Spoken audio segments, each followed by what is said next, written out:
إن الحمد لله نحمده ونستعينه ونستغفره ونعوذ بالله من شرور أنفسنا ومن سيئات أعمالنا من يهده الله فلا مضل له ومن يضلل فلا هادي له وأشهد أن لا إله إلا الله وحده لا شريك له وأشهد أن محمدًا عبده ورسوله أما بعد فإن خير الحديث كتاب الله وخير الهدي هدي محمد صلى الله عليه وعلى آله وسلم وشر الأمور محدثاتها وكل محدثة بدعة وكل بدعة ضلالة وكل ضلالة في النار. قال الله تبارك وتعالى اليوم أكملت لكم دينكم وأتممت عليكم نعمتي ورضيت لكم الإسلام دينا. وقال جل وعلا واعتصموا بحبل الله جميعا ولا تفرقوا. وقال النبي صلى الله عليه وسلم لا تختلفوا فإن من كان قبلكم اختلفوا فهلكوا.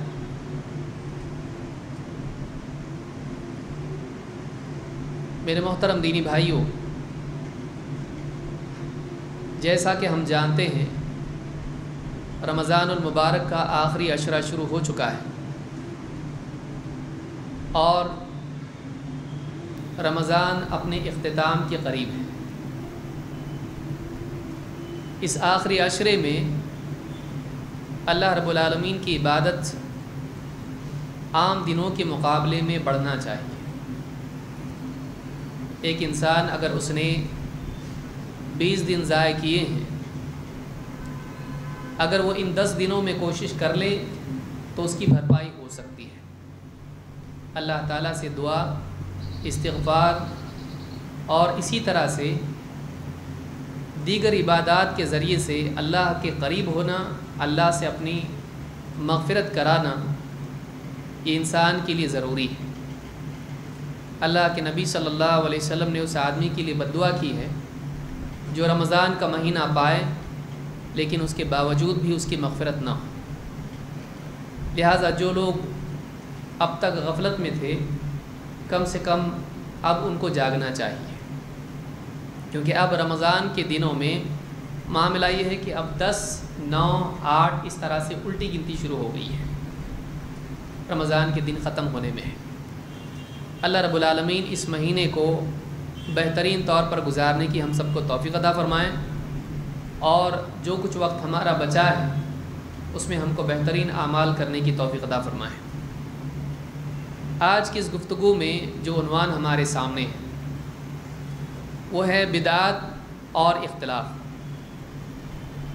امت میں اختلافات کا اصل اور بنیادی سبب دین میں اپنی طرف سے نئی باتیں ایجاد کرنا ہے۔ اس سے پہلے کہ ہم اصل موضوع کو شروع کریں، واقعی بدعت کس کو کہتے ہیں یہ سمجھنا ضروری ہے۔ بدعت دین کے مکمل ہو جانے کے بعد اس میں کسی کمی، زیادتی یا تبدیلی کا نام ہے۔ اللہ کا دین اللہ تعالیٰ نے عطا کیا ہے، اس دین کو اللہ نے کامل بنایا۔ اللہ تعالیٰ نے قرآن کریم میں فرمایا الیوم اکملت لکم دینکم، آج میں نے تمہارے دین کو تمہارے لیے کامل کر دیا۔ دین کامل ہے، اس میں کسی قسم کے اضافے کی ضرورت نہیں، اس میں کسی چیز کو بہتر طور پر داخل کرنے کی ضرورت نہیں، کیونکہ پورا دین بہترین ہے۔ لیکن ایک آدمی اپنی عقل سے اگر کوئی نئی چیز نکالتا ہے اور یہ سمجھتا ہے کہ یہ بھلائی ہے اور اس کو دین میں داخل کر دیتا ہے، اس کو دین بنا دیتا ہے، تو ایسا آدمی گمراہ ہے، ایسے آدمی نے بدعت ایجاد کی۔ بدعت کس طرح سے داخل ہوتی ہے اس کو بھی سمجھنا ضروری ہے۔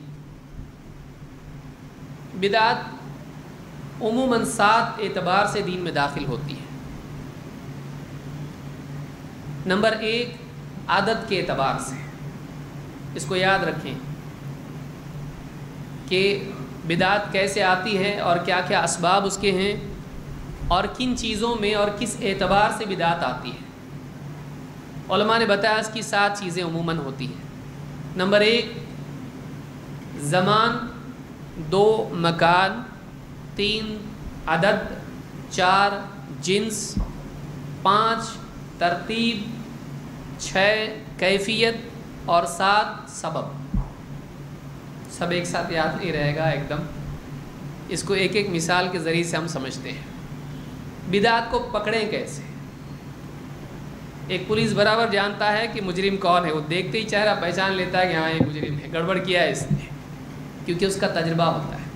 علماء نے قرآن و سنت میں غور کر کے اور لوگوں کے حال کو دیکھ کر بدعت کو تقسیم کیا اور بتا دیں یہ راستے ہیں جہاں سے بدعت آتی ہے اور ان چیزوں میں بدعت ہوتی ہے۔ زمان و مکان، پہلی 2 چیزیں۔ زمان کے معنی ہے ٹائم، وقت، مکان کا معنی ہے جگہ۔ شریعت میں اگر کسی، اسلام میں، دین میں اگر کسی چیز کے لیے کوئی وقت طے ہے، اگر دوسرا آدمی کوئی آتا ہے اس وقت کو بدل کر کچھ اور کر دیتا ہے تو یہ بدعت ہے۔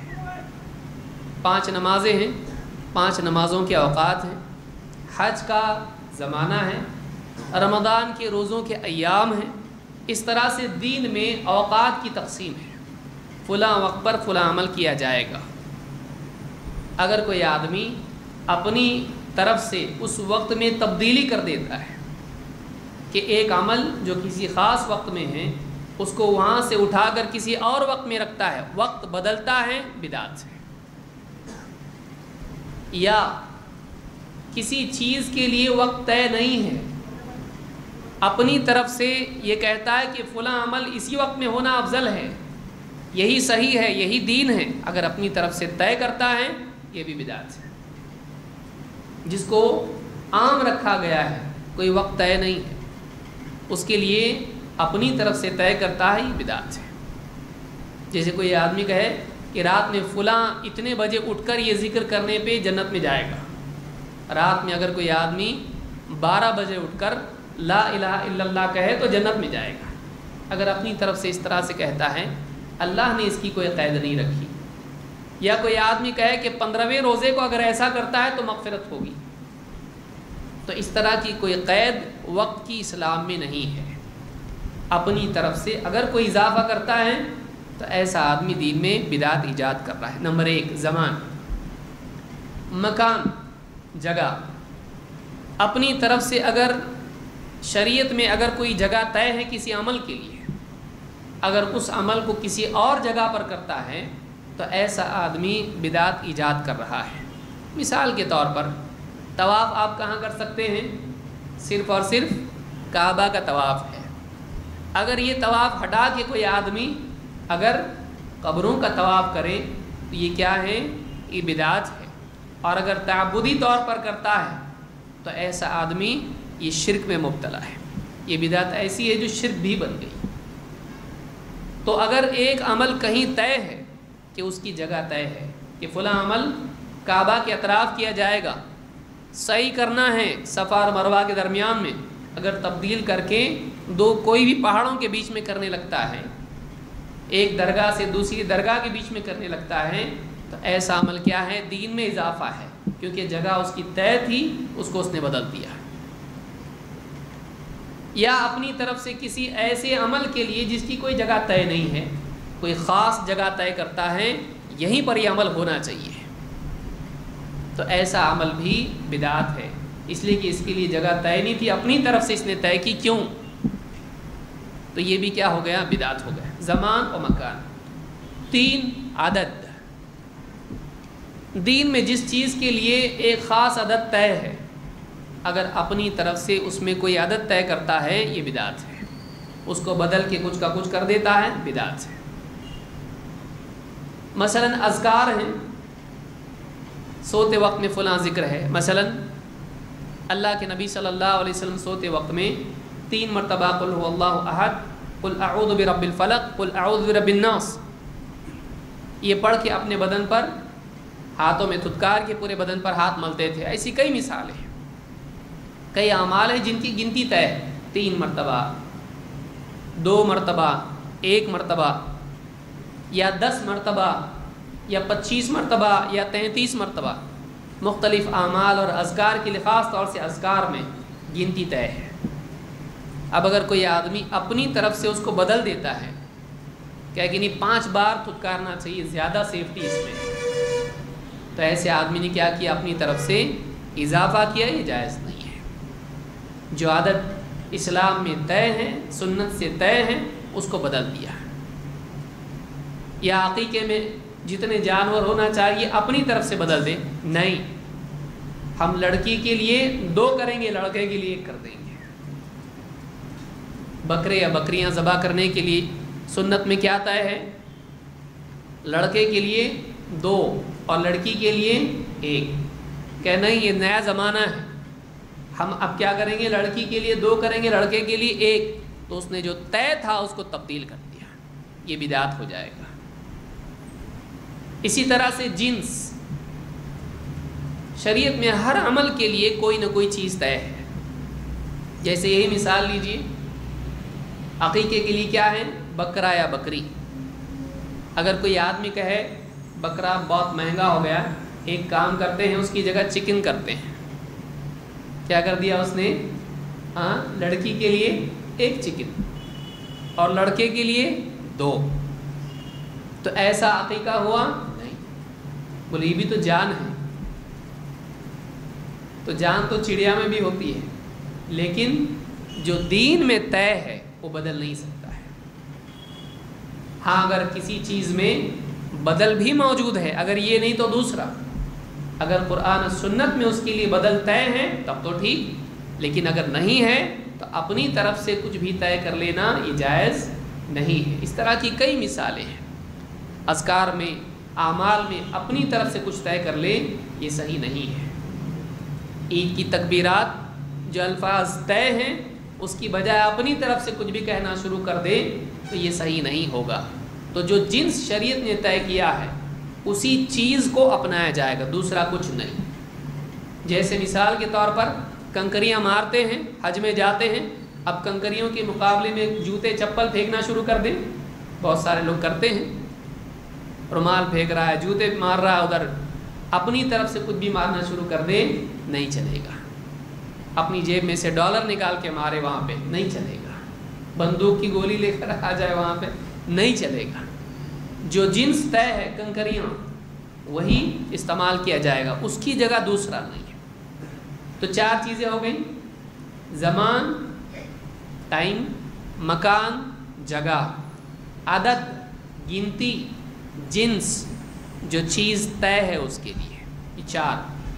پھر اس کے بعد ترتیب، جو ترتیب دین میں ہے اعمال کی وہی ترتیب باقی رکھی جائے گی، اگر بدل دیں بدعت ہوگا۔ جیسے مثال کے طور پر جمعہ کی نماز میں پہلے خطبہ ہوگا اور اس کے بعد جمعہ کی نماز ہوگی۔ اب اگر کوئی کہے کہ لوگوں کو جلدی ہوتی ہے، آفس وغیرہ کی وجہ سے کام کرتے ہیں، ہم لوگ جمعہ کی نماز پڑھ لیں گے، اس کے بعد خطبہ کریں گے، جس کو بیٹھنا ہوگا بیٹھے گا، جس کو جانا ہوگا جائے گا، کم سے کم جمعہ کی نماز تو ملے گی۔ کیا ایسا کر سکتے ہیں؟ نہیں، جو ترتیب ہے اس کو تبدیل نہیں کر سکتے ہیں۔ اسی طرح سے عید کی ترتیب کیا ہے؟ پہلے عید کی نماز، اس کے بعد خطبہ۔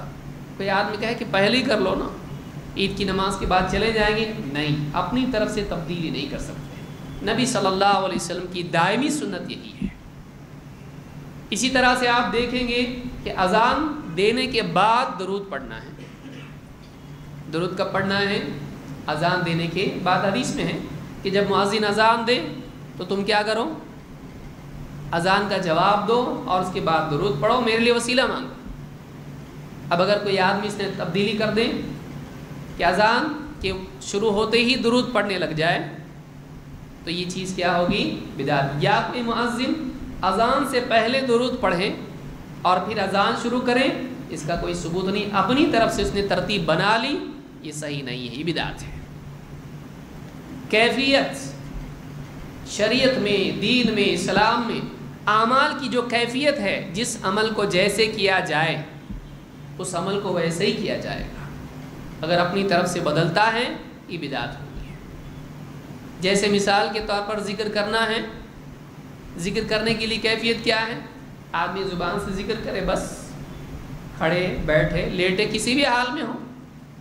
لیکن اگر کوئی آدمی کہے کہ ذکر کرنے کے لیے ایک آدمی کو پالتی مار کے بیٹھنا ہے اور سیدھے ہاتھ سے بائیں پاؤں کا انگوٹھا اور بائیں ہاتھ سے سیدھے پاؤں کا انگوٹھا پکڑے اور سینے کی طرف منہ لے جائیں اور کہے لا الہ الا اللہ، اس طرح سے کرے، یہ کیفیت کس نے دی؟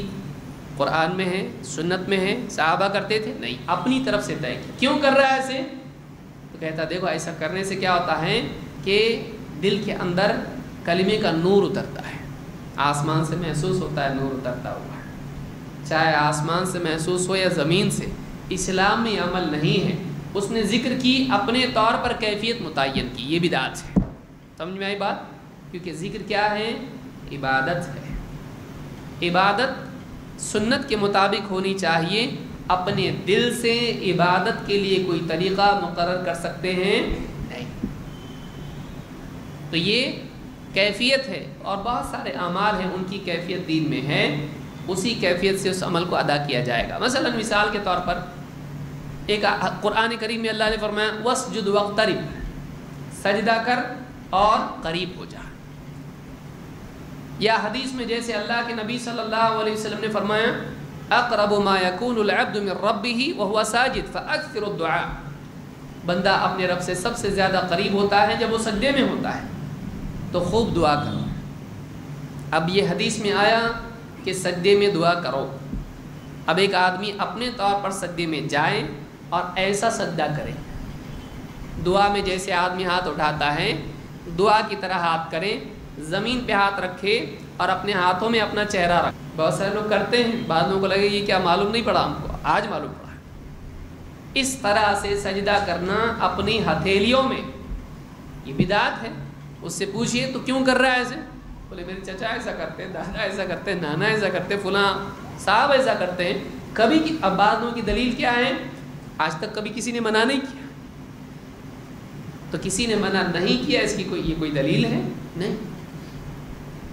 آدمی کو عمل کرنے کے لیے دلیل چاہیے. یہ نہیں کہ زندگی بھر کسی نے منع نہیں کیا تو صحیح ہے.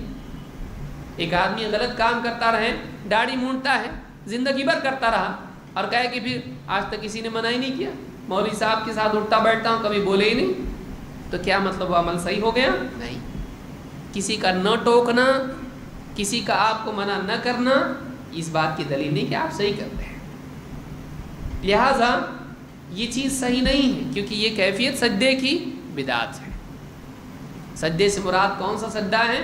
جب آپ نماز پڑھتے ہیں، نماز کا سجدہ ہے.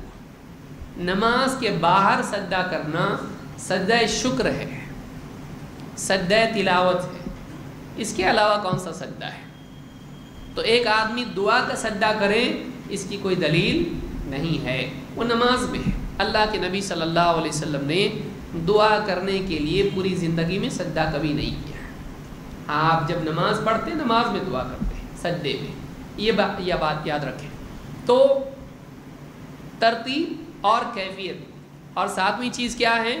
سبب، یا دوسرے الفاظ میں اس کو کہیں گے فضیلت.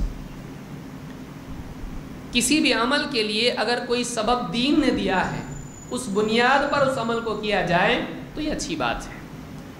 لیکن اپنی طرف سے فضیلت اور سبب گھڑ کے عمل کرنا، اس کی کوئی دلیل نہیں ہے، اور یہ بدعت ہے. مثلا حدیث میں آیا کہ لیلۃ القدر کو خوب عبادت کرنا چاہیے. من قام لیلۃ القدر ایمانا واحتسابا غفر له ما تقدم من ذنبه، جو لیلۃ القدر میں ایمان اور احتساب کے ساتھ قیام کرے پچھلے سارے گناہ اس کے معاف ہوں گے. لہٰذا خاص کرنا لیلۃ القدر کو عبادت کے لیے اچھی چیز ہے. لیکن کوئی آدمی کہے کہ آج وہ رات ہے جس میں نبی صلی اللہ علیہ وسلم کو معراج ہوئی، تو بہت بڑی رات، اچھی بات ہے. تو آج نماز ملی کتنے ٹائم کی؟ 5 ٹائم کی. تو آج عبادت کرنا چاہیے رات میں. اچھا، اور فجر کی نمازیں کون سی ملی؟ 5. تیری زندگی میں وہ 5 نمازیں تو نہیں ہیں، لیکن اس رات میں رات کی نمازیں ہیں جو کہ نفل ہیں، اور اس رات کو خاص کرنے کی وجہ سے وہ بھی بدعت ہو گیا، کیونکہ اللہ کے نبی صلی اللہ علیہ وسلم جب معراج سے آئے تو آپ نے صحابہ سے کہا دیکھو آج کی رات بہت فضیلت والی ہے، لہٰذا اگلے سال جب بھی یہ رات آئے زندگی بھر اس رات کو جاگنا۔ کبھی کہا ایسا؟ اور صحابہ کرتے تھے ایسا؟ نہیں۔ تو کسی واقعے کو بنیاد بنا کر، کسی خاص واقعے کو بنیاد بنا کر اس دن کو یا اس رات کو عبادت کے لیے خاص کرنا، یہ بھی بدعت ہے۔ یہ ایک ایسا سبب ہے جو اللہ اور اس کے رسول نے نہیں دیا، ایک ایسا سبب ہے جو اللہ اور اس کے رسول صلی اللہ علیہ وسلم نے ہم کو نہیں دیا ہے۔ تو کسی سبب کو اپنی طرف سے گھڑ لینا کسی عمل کے لیے کہ 15ویں شعبان ہے تو آج میٹھا بنانا چاہیے، آج رات بھر جاگنا چاہیے، بہرحال اس میں اختلاف ہے، بعض سلف اس کے قائل رہے، لیکن راجح قول ہے کہ اس میں عبادت خاص کرنا اس رات کو صحیح نہیں ہے۔ لیکن بعض ایسے اوقات ہیں جن کی سرے سے کوئی بنیاد نہیں ہے، کوئی دلیل نہیں ہے، مثلا 12 ربیع الاول کا دن طے کرنا عبادات کے لیے، کہا کہ آج خوب درود پڑھو، کیوں؟ اس لیے کہ آج 12 ربیع الاول ہے، آج اللہ کے نبی صلی اللہ علیہ وسلم کی پیدائش ہوئی تھی نہیں تھی ایک الگ مسئلہ ہے، لیکن جس دن نبی صلی اللہ علیہ وسلم کی پیدائش ہوئی اس دن کو درود کے لیے خاص کرنا کیا دلیل ہے؟ اپنی طرف سے سبب بنایا اور عمل کر رہا ہے۔ کیا صحابہ اس دن خاص طور سے درود پڑھتے تھے؟ یا محرم کے دنوں میں پہلے 10 دنوں میں، یا عاشورہ کے دن کہنا کہ لوگوں کو پانی پلانا آج بہت ضروری ہے؟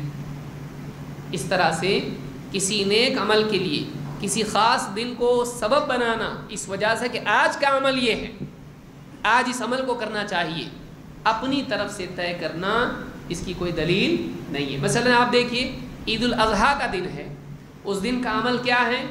عید کی نماز پڑھنا اور قربانی کرنا۔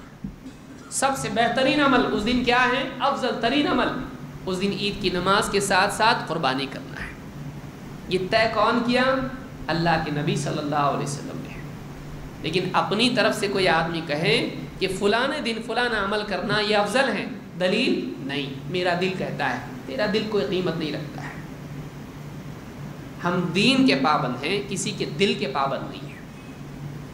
لہٰذا بدعات کے سلسلے میں یہ بات یاد رکھنا ضروری ہے۔ تو یاد رکھیں زمان و مکان، عدد و جنس، ترتیب و کیفیت اور سبب و فضیلت، اپنی طرف سے ہم کچھ بھی کر سکتے نہیں۔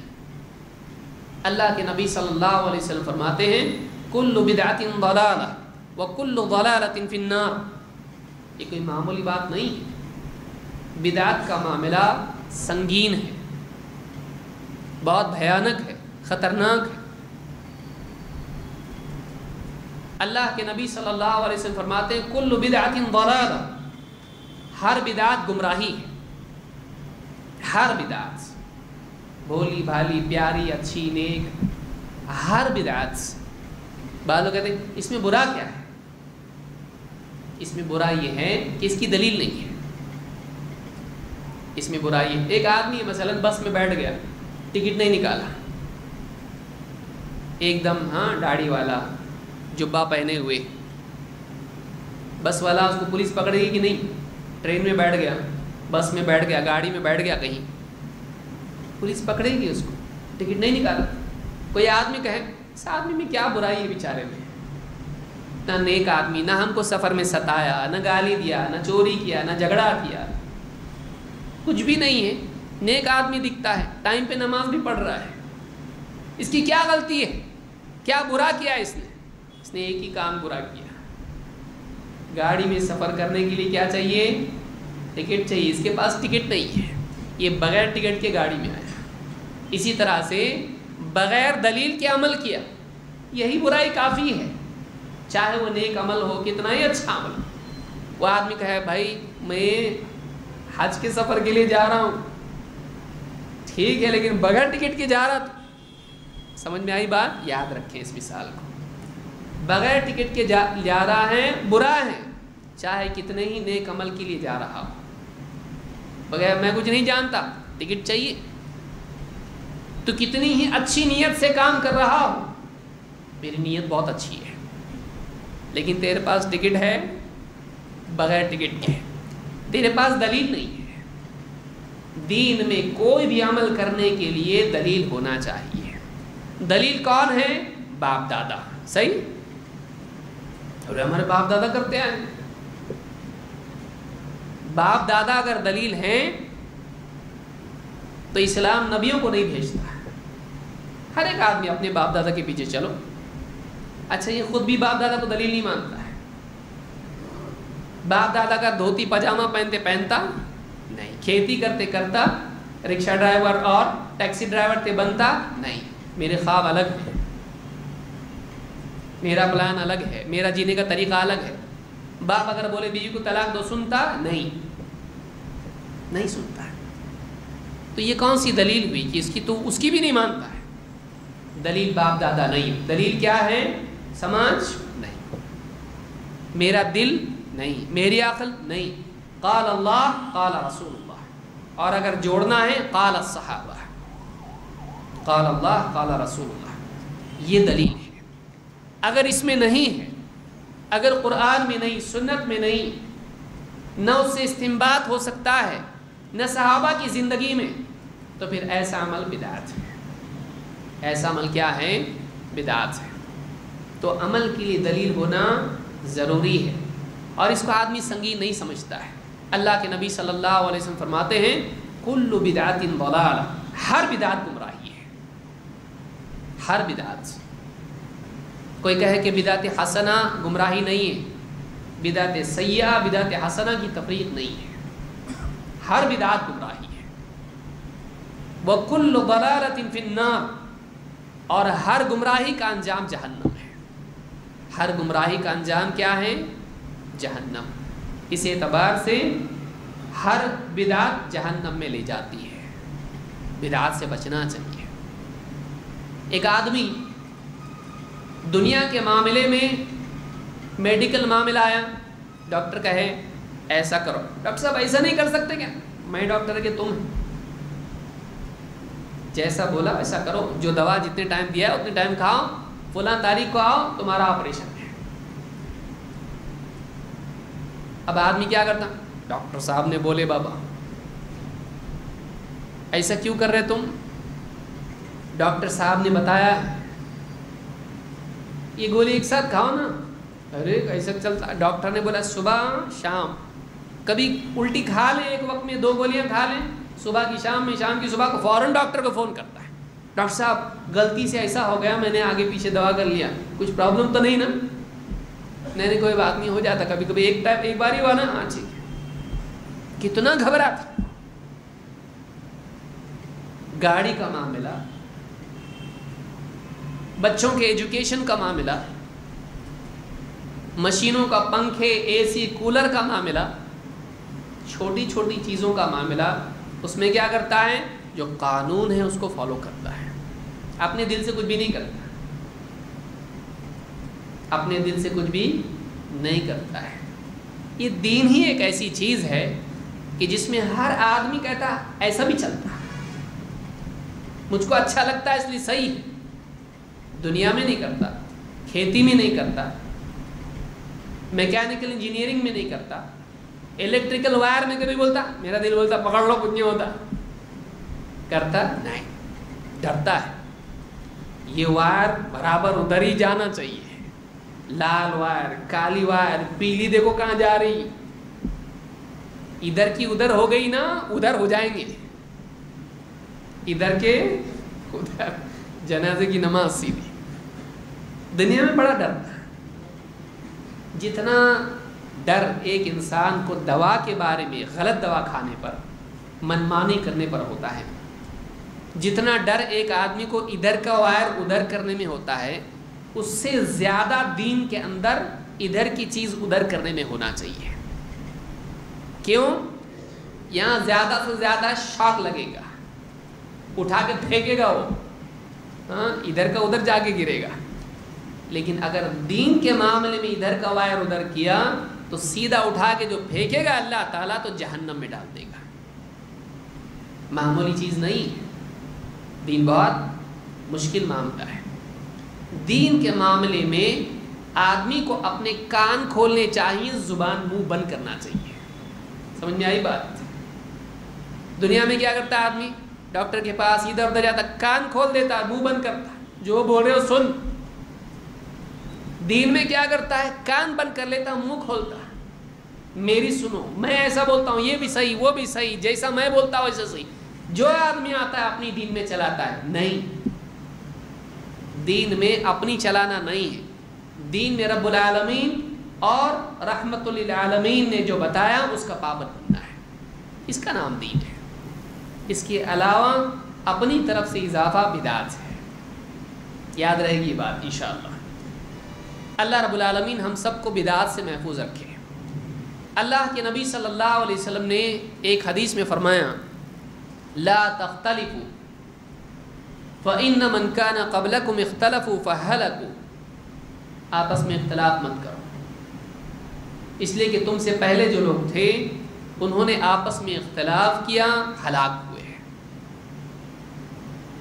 اختلاف، آپس کا اختلاف ہلاکت ہے، بربادی۔ اور اختلاف کے کئی اسباب ہیں۔ خواہش پرستی اصل اور بنیادی سبب ہے جس کے نتیجے میں اختلاف پیدا ہوتا ہے۔ ہوا، خواہشات کی پیروی، وہ اصل اور بنیاد ہے جس کے نتیجے میں اختلاف پیدا ہوتا ہے، چاہے وہ خواہشات دین کے معاملے میں ہوں یا دنیا کے معاملے میں۔ دیکھیے سارے اختلاف کی وجہ کیا ہے؟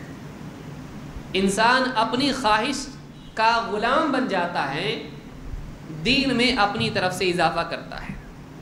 ایک آدمی ادھر جاتا ہے، دوسرا آدمی ادھر جاتا ہے، ہر آدمی اپنی عقل چلا رہا ہے۔ ساری عقلیں ایک جیسی تو نہیں ہیں، کسی کے عقل میں یہ آئے گا، کسی کے عقل میں وہ آئے گا۔ دین کیا ہے؟ ایسا چلو، سیدھا راستہ، سب نے مل کے ایک کام کرنا۔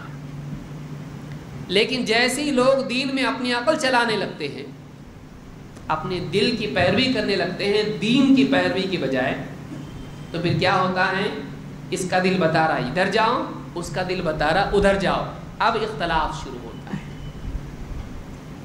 اختلاف نتیجہ ہے دلیل کی بجائے عقل کی پیروی کرنے کا۔ اختلاف نتیجہ ہے علم کی پیروی کرنے کی بجائے خواہشات کی پیروی کرنے کا۔ اصل بنیاد یہ ہے۔ دنیا کے معاملے میں آپ دیکھیے، اس کا حق اس کو ملنا چاہیے، اس کا حق اس کو ملنا چاہیے، برابر حق طے ہے جائیداد کے۔ تجارت میں حصے طے ہیں، تو انہیں اتنا دینا چاہیے، پہلے بات ہو گئی ٹھیک۔ اب ایک کا دل بدل جاتا ہے، اصول سے انحراف۔ اب کیا ہوتا ہے؟ زمین کا جھگڑا، جائیداد کا جھگڑا، تجارت میں جھگڑا۔ نتیجہ وہ کس چیز کا نتیجہ ہے؟ خواہش کی پیروی، لالچ، اپنی عقل، اپنا دل، اپنی لذت، اپنی چاہت کی پیروی آدمی کرتا ہے، علم کی بجائے اختلاف ہو جاتا ہے۔ لہذا بہت سارے اختلاف کے اسباب ہیں، جن میں سے بنیادی سبب اگر آپ دیکھیں خواہش کی پیروی ہے، اور اختلاف ہلاکت ہے۔ اختلاف دلوں میں بگاڑ پیدا کرتا ہے، اختلاف ایک دوسرے کا دشمن بناتا ہے، اختلاف آپس میں مار پیٹ بلکہ قتل تک لے جاتا ہے، اختلاف ایک دوسرے کی عزتیں برباد کرنے تک لے جاتا ہے، اختلاف سازشوں تک لے جاتا ہے، اختلاف جہنم تک لے جاتا ہے، بلکہ اختلاف کفر تک بھی لے جاتا ہے۔ اور اختلاف نتیجہ ہے کس کا؟ بدعات کا۔ آج کی گفتگو میں ہم اسی بات کو سمجھنے کی کوشش کریں گے کہ بدعات کیسے اختلاف پیدا کرتی ہے، بدعات کے نتیجے میں آپس کے اختلاف، اور پھر جہنم کیسے آتا ہے، کفر کیسے پیدا ہوتا ہے، کیوں آدمی بے دین بنتا ہے۔ تو اس کی اصل وجہ جو ہے آپس میں کیوں مسلمان لڑتے ہیں، کیوں گروہ اور کیوں آپس میں بٹ جاتے ہیں، اس کا اصل وجہ کیا ہے؟ دین میں اپنی طرف سے کچھ نہ کچھ ایجاد کرنا اور اصل دین سے ہٹنا، اصل دین سے ہٹنا۔ آئیے دیکھتے ہیں اختلاف کی شروعات کہاں سے ہوئی ہے، شروع کہاں سے ہوا ہے اختلاف۔ قرآن کریم میں اللہ تعالیٰ نے فرمایا وَمَا كَانَ النَّاسُ إِلَّا أُمَّةً وَاحِدَةً فَاخْتَلَفُوا۔ سورہ یونس میں آیت نمبر 19 میں اللہ نے فرمایا لوگ تو بس ایک دین پر تھے، سارے لوگ ایک امت تھے، بکھرے ہوئے نہیں تھے، سب ایک چیز کو مان کے چلتے تھے، ایک عقیدہ، ایک عمل، سب کے سب ایک دین پر تھے۔ امہ کے معنی دین کے بھی ہوتے ہیں، ملہ کے معنی دین کے بھی ہوتے ہیں۔ امہ سب کے سب ایک امت تھے، الگ الگ فرقے، الگ الگ دین، الگ الگ قومیں نہیں، سارے کے سارے لوگ ایک دین پر تھے۔ وَمَا كَانَ النَّاسُ إِلَّا أُمَّةً وَاحِدَةً، لیکن پھر اللہ نے کیا فرمایا فَاخْتَلَفُوا، پھر اس کے بعد ان میں اختلاف آیا۔ معلوم ہوا کہ انسانیت کی اصل ایک دین پر تھی اور ایک تھی، فرقہ فرقہ نہیں تھی۔ پھر کچھ ایسا ہوا کہ ان میں اختلاف آیا۔ کیا ہوا یہ جاننا ضروری کہ جب سب ایک دین پر تھے تو پھر الگ کیوں ہوئے، ٹکڑے ٹکڑے کیوں ہوئے، افتراق اور اختلاف اور گروہ بندی اور بٹنا کیوں پیدا ہوا، کہاں سے آیا یہ؟ اس کو سمجھنے کے لیے ہم کو وہ پہلے حالات دیکھنے پڑیں گے جو نوح علیہ السلام کی قوم میں پیدا ہوئے، کہاں سے اختلاف پیدا ہوا۔ ابن عباس رضی اللہ تعالیٰ فرماتے ہیں کان بین نوح و آدم 10 قرون، نوح علیہ السلام اور آدم علیہ السلام کے درمیان 10 نسلیں تھیں، 10 زمانے، 10 دور ہیں۔ آدم علیہ السلام سے لے کر نوح علیہ السلام تک کتنے ہیں؟ 10 قرن ہیں، 10 دور ہیں، 10 نسلیں۔ کہتے ہیں کلہم علی شریعت من الحق، سب کے سب یہ 10 کے 10 طبقے یہ اللہ کی طرف سے آئی ہوئی شریعت جو حق والی شریعت تھی اس پر تھے۔ 10 نسلیں پوری کی پوری ایک دین پر تھیں، سب توحید پر تھے، سب اللہ کی طرف سے بھیجے ہوئے دین پر تھے۔ کہتے ہیں فاختلفوا، لیکن پھر جا کے انہوں نے اختلاف کیا، 10 نسلوں کے بعد اختلاف آیا تو فرماتے ہیں فَبَعْثَ اللَّهُ النَّبِيِّينَ مُبَشِّرِينَ وَمُنذِرِينَ، پھر اس کے بعد اللہ تعالیٰ نے نبیوں کو بھیجا اس اختلاف کو دور کرنے کے لیے جو انہیں خوشخبری دیتے تھے اور اللہ کے عذاب سے ڈراتے تھے، خبردار کرتے تھے۔ تو معلوم یہ ہوا کہ نوح علیہ السلام کی قوم تک، نوح علیہ السلام تک سارے لوگ ایک دین پر تھے۔ بگاڑ آیا تو نوح علیہ السلام کے دور سے، ان سے پہلے جو قوم تھی، جو ان کی قوم تھی نوح علیہ السلام کی، وہاں سے بگاڑ شروع ہوا، اختلاف وہاں سے شروع ہوا۔ لیکن اب سوال یہ پیدا ہوتا ہے کہ وہ کہاں سے آیا اختلاف، یعنی کیا اختلاف ہوا، کون سے عمل میں، کس چیز میں اختلاف ہوا اور اس کی بنیاد کیا تھی؟ آئیے دیکھتے ہیں۔ یہ جو قول ابن عباس کا ہے، امام ابن جریر الطبری نے اس کو اپنی تفسیر میں ذکر کیا ہے۔ ابن کثیر اور ابن جریر طبری ہی نے اس اختلاف کی تفصیل بتانے کے لیے ایک واقعہ ذکر کیا ہے۔ محمد ابن قیس التابعی کہتے ہیں قرآن کریم میں اللہ تعالیٰ نے جو ذکر کیا ہے 5 بتوں کا نوح علیہ السلام کی قوم کے، وَقَالُوا لَا تَذَرُنَّ آلِهَتَكُمْ وَلَا تَذَرُنَّ وَدًّا وَلَا سُوَاعًا وَلَا يَغُوثَ وَيَعُوقَ وَنَسْرًا، 5 جو ان کے بت تھے نوح علیہ السلام کی قوم کے، ود، سواع، یغوث، یعوق اور نصر، یہ 5 بت تھے۔ نوح علیہ السلام جب آئیں تو قوم 5 بتوں کی عبادت میں لگی ہوئی تھی۔ نوح علیہ السلام نے کہا مت کرو عبادت، ایک اللہ کی عبادت کرو۔ کہا نہیں چھوڑیں گے، ہم نہیں چھوڑیں گے، نہیں چھوڑیں گے، نہیں چھوڑیں گے، ہم ان 5 بتوں کو نہیں چھوڑیں گے۔ لا تذرن آلہتکم ولا تذرن ودا ولا سواعا ولا یغوث ویعوق ونسرا، 5 بتوں کو ہم نہیں چھوڑیں گے، مت چھوڑو۔ قوم کے لوگوں نے کیا کہا؟ ان کو بالکل نہیں چھوڑنا۔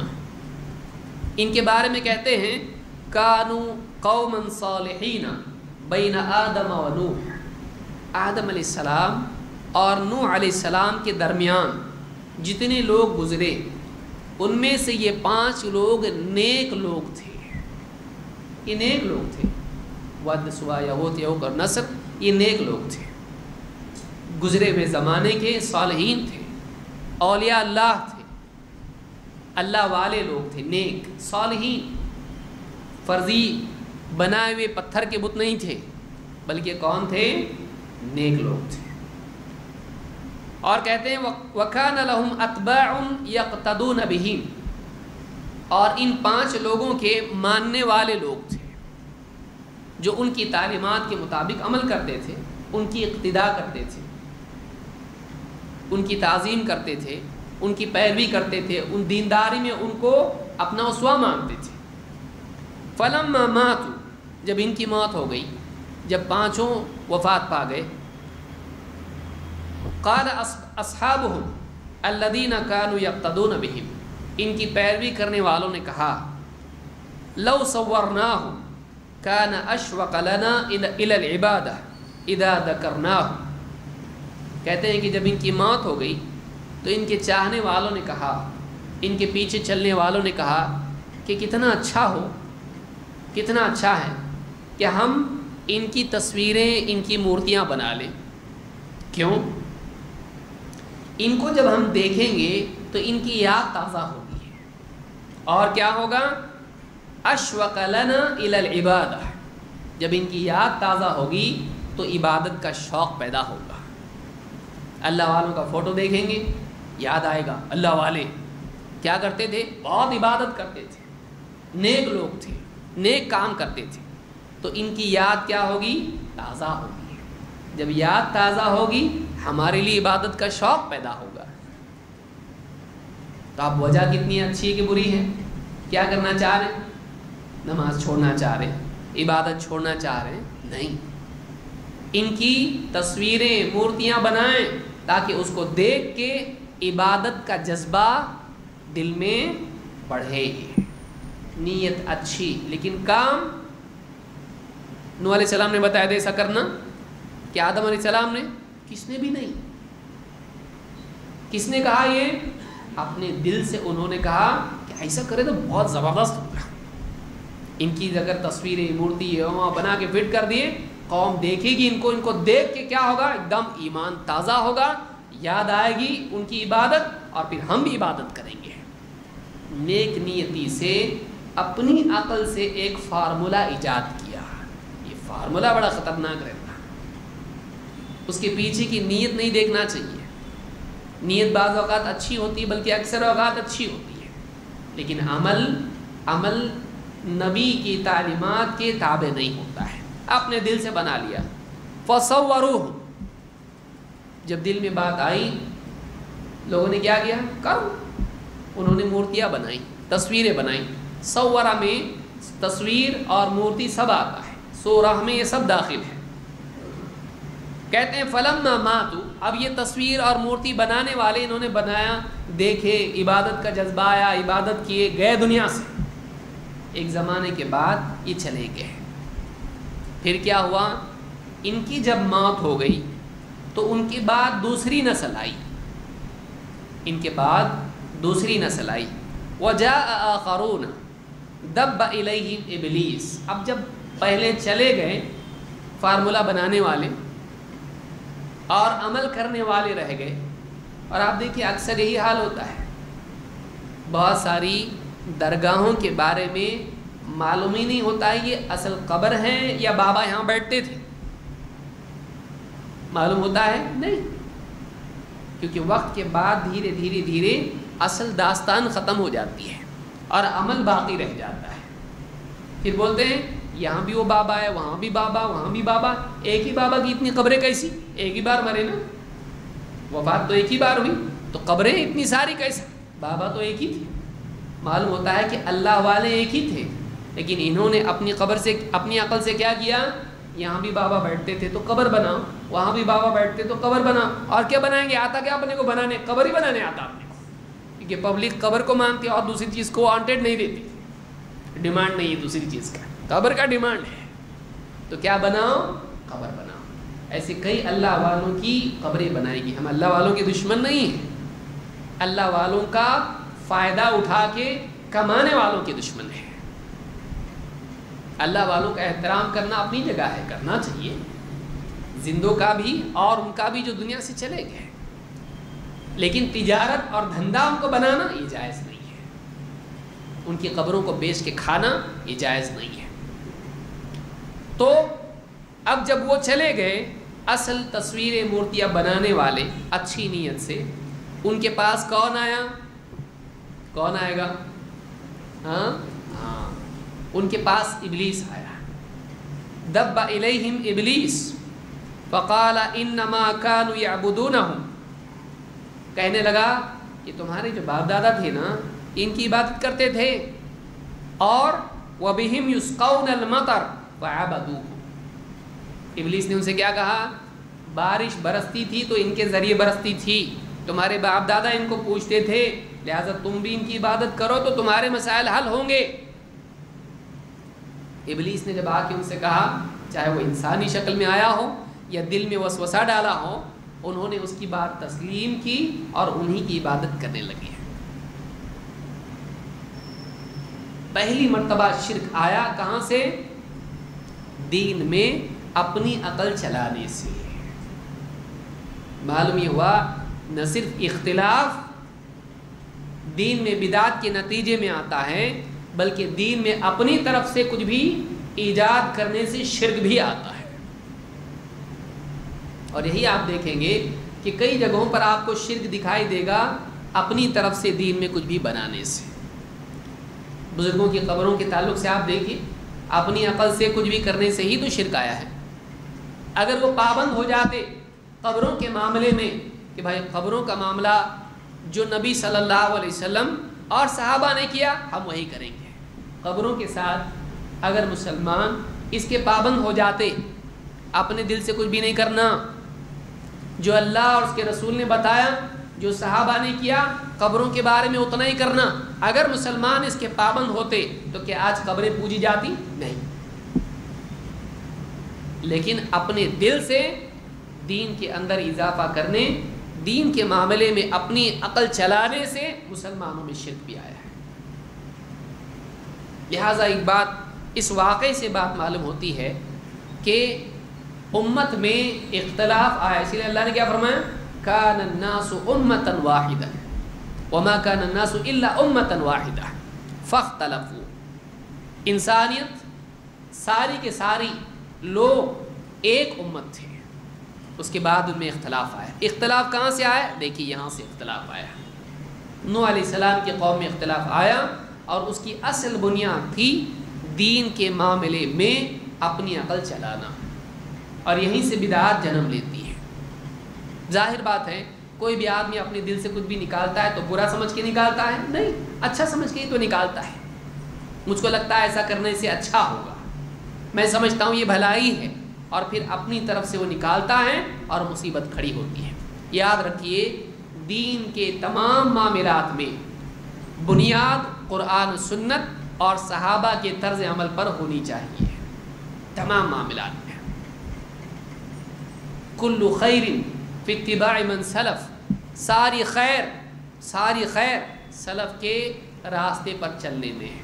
اہدنا الصراط المستقیم صراط الذین انعمت علیہم، اے اللہ ہم کو صراط مستقیم کی ہدایت دے، ان لوگوں کا راستہ جن پر تو نے انعام کیا۔ کون؟ سارے نبی، انبیاء، صدیقین، شہداء، صالحین، صحابہ کا طریقہ ہے۔ تو یہ حفاظت ہمارے لیے ہے۔ یہ پہلی چیز ہم نے دیکھی۔ آئیے اور ایک چیز دیکھتے ہیں۔ کبھی اپنے دل سے دین میں اضافہ کرنا اختلاف کا نتیجہ بنتا ہے، کبھی اختلاف کا سبب بنتا ہے، کبھی کیا ہوتا ہے حق آنے کے بعد بھی اپنی رائے پر اڑے رہنا، اپنی بات پر اڑے رہنا، یہ بھی اختلاف کا سبب بنتا ہے۔ نہیں میری عقل میں یہ صحیح ہے، میرا دل بولتا یہ صحیح ہے۔ دین میں اپنی طرف سے کوئی چیز کہنا کہ یہ زیادہ بہتر ہے، یہ زیادہ اچھا ہے، میں سمجھتا ہوں یہ صحیح ہے، اور دلیل کی پیروی نہ کرنا، قرآن کو پس پش ڈال دینا، سنت کی طرف رجوع نہ کرنا، یہ ساری مصیبت کی جڑ ہے۔ اللہ تعالیٰ قرآن کریم میں فرماتا ہے